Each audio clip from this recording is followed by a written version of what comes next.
السلام علیکم۔ رات جیسے جیسے گہری ہوتی جا رہی تھی، ٹھنڈ میں بھی اضافہ ہونے لگا تھا۔ مجھے ایک پرانا سا میلا مگر گرم بستر دیا گیا تھا۔ اسٹور الا بلا اشیاء سے بھرا ہوا تھا۔ اس کا سنگل پٹ کا دروازہ بھی مجھے ٹوٹا ہوا معلوم ہوا۔ وہ بند تو تھا مگر پورا نہیں، بھیڑا ہوا تھا، اندر اندھیرا تھا۔ میرا گوشہ کیبن کی ایک بھی دیوار اور اسٹور کے درمیان تھا۔ بمشکل کوئی 2 گز لمبائی میں اور فقط 3 فٹ چوڑائی تھی۔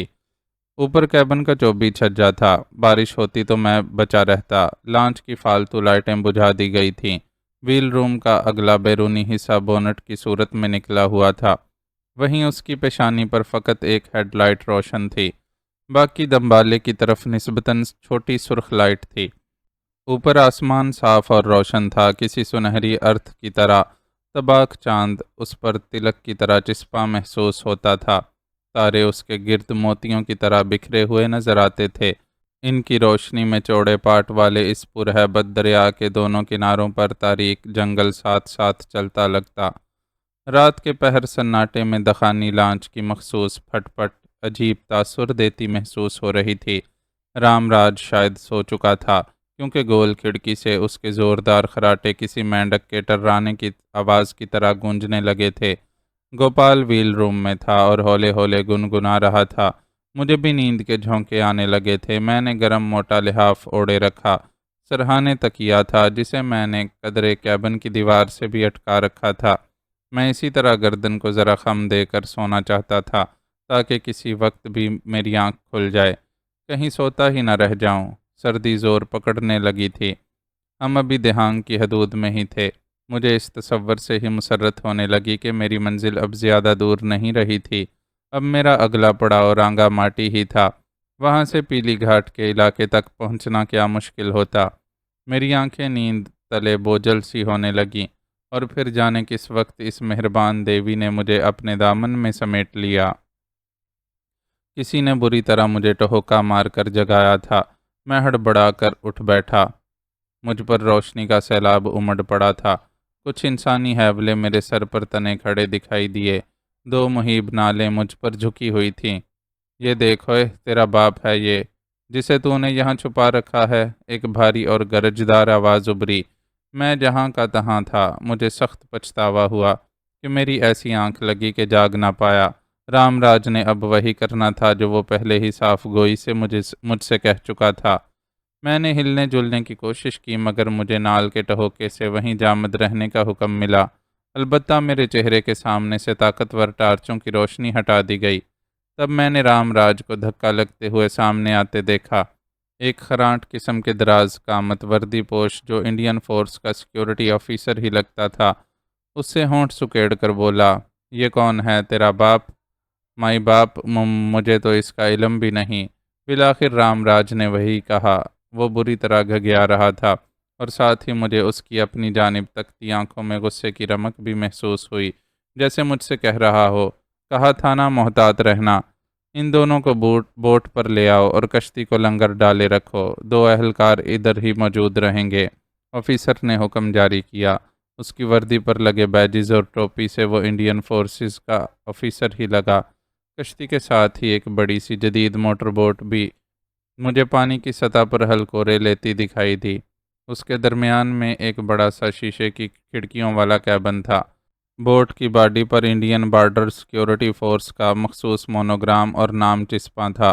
ایک طرف گن بھی نصب تھی۔ ایک تختہ دونوں کے بیچ لگا کر ایک سے دوسری بوٹ پر جانے کا بندوبست کیا گیا تھا۔ مجھے اور رام راج کو دبوچ کر بوٹ پر لایا گیا، پھر کیبن کے اندر دھکیل دیا گیا۔ کیبن بڑا شاہانہ طرز کا تھا۔ ایک طرف بیڈ، دوسری جانب میز کرسی، برابر میں ٹی وی اور وائرلیس سسٹم نصب تھا۔ فرش پر موٹا دبیز قالین بچھا ہوا تھا اور اس پر فرنیچر۔ آفیسر سمیت یہ سب لوگ انڈین اہلکار کل 7-8 کی تعداد میں تھے۔ 2 رام راج کی کشتی پر تھے۔ میری جامہ تلاشی لے لی گئی تھی۔ ماں سوائے کرنسی کے کوئی قابل ذکر شے برآمد نہیں ہوئی۔ رام راج کو آفیسر نے ایک زوردار تھپڑ رسید کر دیا۔ وہ چیختا ہوا دیوار سے جا ٹکرایا۔ ایک اہلکار نے اسے سنبھالا دے کر اٹھایا اور دبوچ لیا۔ آفیسر اس کی جانب خونخوار نظروں سے گھورتا ہوا بڑھا۔